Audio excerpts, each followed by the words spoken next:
Hello sir, నా పేరు Kodanda Rao. Sanjeev Reddy Nagar rape కేసులో ముద్దా నా కొడుకే సార్. ఏడాదిన్నరగా ఈ కేసు విచారణ జరుగుతుంది. నేను నా డబ్బు పలుకుబడి మొత్తం ఉపయోగించాను, సాక్షుల్ని కొనేశాను, మీడియాను మేనేజ్ చేశాను, అమ్మాయిని వాళ్ళ పేరెంట్స్ ని నోరెత్తకుండా చేశాను, నా కొడుక్కి బెయిల్ ఇప్పించాను. పోయిన వారం వాడు బెయిల్ మీద ఇంటికి తిరిగి వచ్చాడు సార్. ఫ్రెండ్స్ కలిసి బీర్ పార్టీకి అని బయటకు వెళ్ళాడు. నేను చాలా రోజుల తర్వాత హాయిగా ఇంట్లో నిద్రపోయాను. అర్ధరాత్రి ఇంటికి తిరిగి వచ్చాక నన్ను లేపి గట్టిగా కావలించుకొని అన్నాడు సార్, డాడ్, నీ సపోర్ట్ ఇలా ఉంటే ఎన్ని రేప్స్ అయినా చేసి తప్పించుకోగలను అని. నాకు అర్థం కాలేదు సార్. ఏం నువ్వు మాట్లాడుతుంది? Yes dad, I rape dad. ఒకటి కాదు, రెండు కాదు, 3 సార్లు చేశాడంట సార్. హీ వాజ్ ఎక్సైటెడ్, చాలా ఎక్సైటెడ్ గా వర్ణిస్తున్నాడు దాన్ని. ఎక్కడో ఏదో వీడియో చూసాట, దాన్ని ఇమిటేట్ చేశాడంట సార్. వాళ్ళ ఫ్రెండ్స్ కి అది లైవ్ ఫీడ్ పంపించాడు. And they were watching it live and enjoying it. How barbaric it is. నాకు ఏం చేయాలో అర్థం కాలేదు. కళ్ళు బయలు గమ్మినాయి. మీకు ఎలా అయినా సరే ఇది చెప్పాలి. అందుకే నా లాయర్ని కూడా కన్సల్ట్ చేయకుండా మీకు వీడియో రికార్డ్ చేసి డైరెక్ట్ పంపిస్తున్నాను సార్. ఇప్పుడు చెప్తున్నాను, నా కొడుకు రేపిస్ట్, వాడు అమ్మాయిని రేప్ చేశాడు. ప్లీజ్ వాడిని కఠినంగా శిక్షించండి సార్. నా లాయర్ వాదిస్తాడు, వాడి అఘాయిత్యం చేసే టైంకి వాడి వయసు 17 ఏళ్ళు, so treat him as a minor అని. No sir, is not a minor. వాడికి ఫస్ట్ సెక్షువల్ ఎక్స్పీరియన్స్ 2 ఏళ్ల క్రితం అయింది సార్. He was 16 then. వాడు మైనర్ ఏంటి?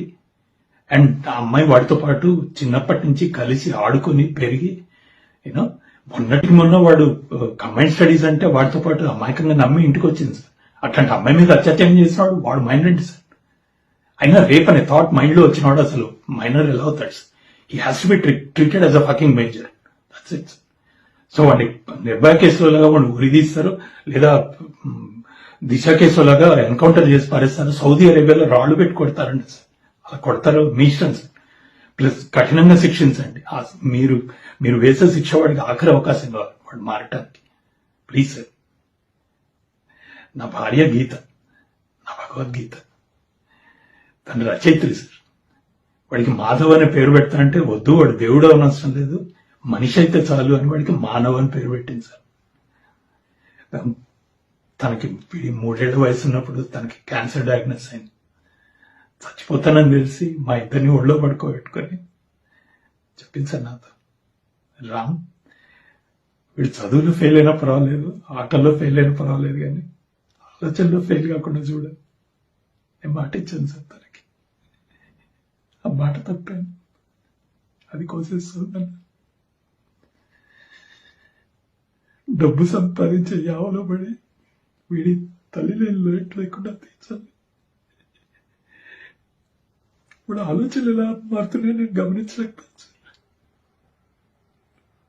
తనకి ఇచ్చిన మాట తప్ప ఇవాళ చచ్చిపోయింది.